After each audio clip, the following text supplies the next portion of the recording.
반갑습니다. 박 팀장입니다. 오늘 여러분들과 이 큐라티스가 최근에 주가에 대한 반등을 이어가다가 오늘 역시 갭을 띄우고 시작했던 주가가 조정을 받으면서 6%대 하락을 하면서 마무리가 되었죠.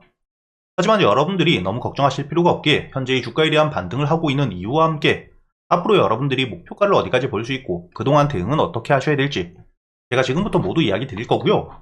여러분들이 현재 이 큐라티스 반등을 할 때 가장 중요하게 보셔야 되는 게 바로 이 인벤티지 랩입니다. 현재 인벤티지 랩 주가에 대한 반등을 하고 있는 이유가 최근에 이 비만 치료제 국내에서 역시 시장에 대한 규모가 굉장히 커져가고 있죠. 단순히 이뿐만 아니라 글로벌적으로 이 비만 치료제에 대한 시장이 굉장히 빠르게 성장을 하고 있기 때문에 앞으로 이 비만약에 대한 시장 중요도는 높아질 수밖에 없고, 최근에 인벤티지 랩 같은 경우에는 기존의 비만 치료제는 주사제였지만 이 주사제가 아닌 경구용, 즉 입으로 섭취할 수 있도록 개량을 성공했기 때문에 이를 통해서 당연히 주사제보다는 경구용 쪽으로 수요가 이동이 될 수밖에 없습니다. 접근성이 굉장히 용이하기 때문에 기대감이 굉장히 높아지고, 이렇게 인벤티지 랩 같은 경우에는 이번에 비만 치료제에 대한 경구화를 성공했기 때문에 당연히 주가에 대한 반등을 해줄 수밖에 없고 매출에 대한 성장 기대감 역시 높을 수밖에 없겠죠. 그리고 여러분들이 다음 기사를 보시게 된다면 최근에 인벤티지 랩 큐라티스에 대한 인수를 했었습니다. 그리고 이 인수에 대한 이유가 여러분들이 가장 중요하게 보셔야 되는데, 현재 GMP 공장이 필요한 인벤티지 랩이 큐라티스에 대한 인수를 추진한다는 기사가 보이실 겁니다. 여러분들이 GMP 같은 경우에는 특히 의약품 쪽에서 특정 제품에 대한 제조를 위해 품질 보증을 위한 기준이라고 생각을 하셔야 되고요. 이렇게 여러분들이 인벤티지 랩 같은 경우에는 GMP 공장이 필요하기 때문에 큐라티스에 대한 인수가 되었고, 당연히 인벤티지 랩 이번에 이 비만약에 대한 제품 생산을 하게 되었을 땐 큐라티스를 통해서 생산을 하겠죠. 그렇다면 당연히 앞으로 이 큐라티스 역시 주가에 대한 반등을 이어가줄 수 있는, 즉 여러분들이 간단하게 생각하신다면 최근에 인벤티지 랩 경구용 비만 치료제에 대한 개량을 성공했기 때문에 앞으로 이 비만 치료제에 대한 시장을 토대로 매출에 대한 성장 기대감이 굉장히 높은 상태이고요. 그리고 인벤티지 랩에서 본격적으로 이 비만 치료제에 대한 생산을 하게 되었을 때 이 큐라티스를 통해서 생산을 할 수밖에 없다는 거죠. 그렇다면 당연히 이 큐라티스 역시 경구용 비만 치료제에 대한 수요가 늘어남에 따라 수혜를 받을 수밖에 없고, 생산량이 증가하게 된다면 매출 역시 성장을 해줄 수밖에 없겠죠. 그렇기 때문에 여러분들이 현재 인벤티지 랩과 큐라티스는 두 종목이 함께 움직일 수밖에 없는 상태라고 보셔야 되고, 오늘자 역시 인벤티지 랩은 주가에 대한 반등을 이어가고 있는 상태입니다. 그럼에도 불구하고 현재 이 큐라티스 주가에 대한 조정을 받고 있는 이유가 바로 이 직전 고점, 거의 1년에 가까운 기간 동안 물려있었던 매물들이 있는 곳까지 주가에 대한 반등을 했기 때문에 작년 7월에서부터 8월까지 물려있었던 물량들이 드디어 이 본절가까지 왔기 때문에 매도 물량으로 나올 수밖에 없겠죠. 특히나 이렇게 갭을 크게 띄우게 된다면 초반에 매수세가 조금 약해지기 때문에 주가가 다시 한번 조정을 받으면서 시가 부근까지 내려오길 기다리게 됩니다. 이때 작년에 물려있었던 매도세와 함께 주가에 대한 낙폭 과대를 만들었다고 보셔야지 현재 이 주가에 대한 상승을 끝내고 하락 추세로 전환된다고 생각하실 필요가 전혀 없다는 거죠. 그리고 여러분들이 인벤티지 랩 역시 마찬가지로 4월 25일 주가가 이 반등을 강하게 해주면서 전 고점 부근까지 올라왔을 때 갭을 크게 띄우니까 장중에 이 조정을 크게 받으면서 갭 상승한 부분을 모두 반납한 뒤에 마이너스 7%대로 마감이 되었죠. 이렇게 이 주가가 반등을 하게 되었을 때 단순히 재료만 있다고 주가에 대한 상승을 하는 게 아니라 단기적인 대응에는 여러분들이 차트를 놓치고 갈 수가 없는 게 이런 심리적인 부분들, 즉 주가가 반등을 하게 되었을 때 아무리 좋은 재료가 있더라도 고점에 물려 있었던 매물들이 굉장히 많다면, 그리고 이 매물들에 대한 매도세가 이어지게 되었을 때 강한 매수세가 들어오지 못한다면 주가에 대한 조정은 나올 수밖에 없기 때문에 여러분들이 지금 이 단기적으로 조정을 받고 있는 부분에 앞으로 이 하락 추세로 전환이 된다고 생각하실 필요 없이 단기적인 조정을 받으면서 상단에 있는 매물들이 소화가 되는 과정이라고 보셔야 되고요.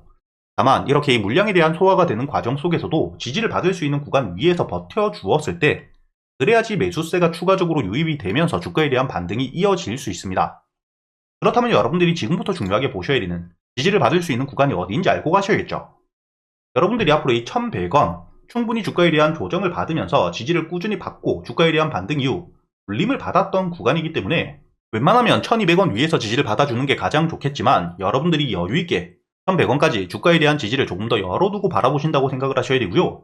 만약에 이 1100원을 깨고 내려가게 된다, 그렇다면 여러분들이 우선은 매도 이후 주가가 눌리게 되는 시점, 특히 800원 부근까지도 주가가 조정을 받을 수 있기 때문에 저점을 찍고 나서 수급들이 다시 한번 들어오면서 바닥을 확실하게 형성해 줄 때 그때 여러분들이 다시 매수를 하셔도 절대 늦지가 않습니다. 이렇게 여러분들이 앞으로 이 큐라티스 같은 경우에는 어떻게 대응을 하셔야 될지 제가 지금 시점 현재 들어와 있는 수급들과 재료에 대한 부분들을 토대로 이야기를 드리고 있기 때문에 앞으로 이 추가적인 호재들 그리고 이 악재가 나오진 않은지 여러분들이 당연히 중요하게 보셔야 되고요.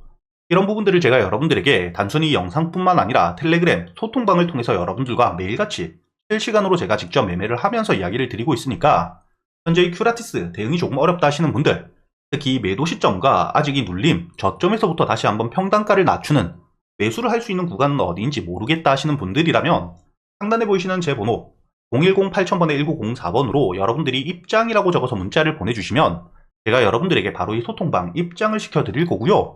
그리고 제가 여러분들에게 100% 무조건 수익을 내드리진 못하겠지만 여러분들에게 강한 호재나 테마가 있을 경우 충분히 수익을 낼 수 있게, 특히 테마 같은 경우에는 여러분들이 1등주부터 후속주들까지 어떻게 대응을 하셔야 될지 모두 이야기 드리고 있죠. 최근에 여러분들도 알고 계시듯 한택과의 동양철관, 알래스카 LNG에 대한 테마, 수혜 기대감이 커지면서 충분히 동양철관이 대장주로서 반등을 하고 있는 상태였고, 한택 역시 대장주는 아니었지만 여러분들이 중요하게 보셔야 되는 게 현재 최대 주주가 70% 이상의 물량을 보유하고 있는, 시중에 풀려있는 물량 자체가 30%밖에 되지 않기 때문에 충분히 품절주로서 조금만 수급이 들어오더라도 주가가 강한 반등을 해줄 수가 있었죠. 그렇기 때문에 여러분들이 눌리는 시점 매수 이후 수익을 낼 수 있게 이야기를 드렸었고요. 당연히 대장주인 동양철관, 주가가 눌릴 때 분할 매수를 통해서 매수 이후 현재 이 50% 물량 아직도 보유를 하고 있는 상태입니다. 이렇게 이 테마들이 만들어졌을 때 대장주를 어떻게 공략해야 되고 후속주들, 반등을 이끌어갈 수 있는 종목들을 어떻게 여러분들이 매수하셔야 되는지 모두 이야기 드리고 있을 뿐만 아니라 최근에 여러분들이 가장 중요하게 보셔야 되는 현재 이 조기 대선이 확정되었기 때문에 정치 테마 역시 여러분들이 웹캐시, 이재명 대표에 대한 지역화폐 핵심 수혜주이죠. 그렇기 때문에 여러분들에게 매수 이후 반등을 했을 때 전량 매도를 하면서 수익을 낼 수 있게 이야기를 드렸다는 게 보이실 겁니다. 이렇게 이 테마뿐만 아니라 여러분들이 개별적으로 강한 호재가 나왔을 때 유일로보틱스 같은 경우에는 앞으로 이 SK의 인수 기대감 굉장히 높은 상태이고요. 과거 삼성전자가 레인보우 로보틱스를 인수했던 그 길을 그대로 걸어가고 있는 상태입니다. 앞으로도 충분히 반등을 이어갈 수 있기 때문에 단기적인 대응을 통해서 절반은 수익을 내고 나머지 물량들은 충분히 추가적인 반등 노려가면서 매도했던 물량들 주가가 눌리게 되었을 때 저점이 올 때마다 모아갈 수 있는 추가적인 수익을 가져갈 수 있는 상태라고 보셔야 되고요. 이렇게 매일같이 제가 시장을 보고 있기 때문에 실제로 제가 매수를 하는 종목들, 제가 매수를 하기 전에 여러분들이 어떻게 매수를 하셔야 될지 모두 이야기를 드리고 있다는 거죠.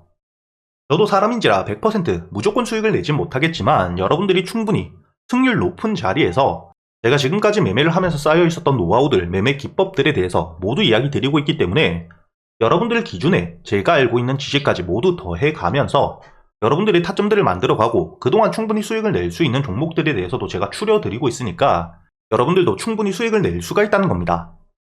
다만 제가 말씀드린 것처럼 무조건 100% 수익을 내드리지 못하기 때문에 단순히 수익만 바라시는 분들보다는 함께 공부를 하면서 매매 타점들을 고쳐가고 현재 이 시장의 수급이 굉장히 죽어있기 때문에 여러분들이 얼마나 힘들지 저도 알고 있고요. 이런 시장을 함께 이겨내고자 여러분들과 함께 이 텔레그램을 통해서 소통을 하면서 이야기하고 있기 때문에 최근에 매매를 하시면서 손실이 조금 나셨던 분들 혹은 매수할 종목들을 고민하고 계시는 분들이라면 상단에 보이시는 제 번호로 입장이라고 적어서 문자를 보내주시면 제가 여러분들에게 이 텔레그램 링크를 바로 보내드릴 거고요. 이 텔레그램 사용이 조금 어렵다 하시는 분들 단타나 스윙 여러분들 매매 스타일에 맞게 적어서 보내주시면 문자로도 제가 여러분들에게 보내드릴 겁니다. 여기 보시면 실제로 제가 여러분들에게 문자를 보내드렸던 내역들 제 휴대폰 화면을 그대로 녹화해 왔습니다. 여러분들에게 유일로보틱스와 웹캐시 그리고 이 동양철관뿐만 아니라 유일로보틱스까지 여러분들에게 이야기 드렸던 이 종목들에 대해서 그대로 문자를 보내드렸다는 게 모두 확인이 되실 거고요.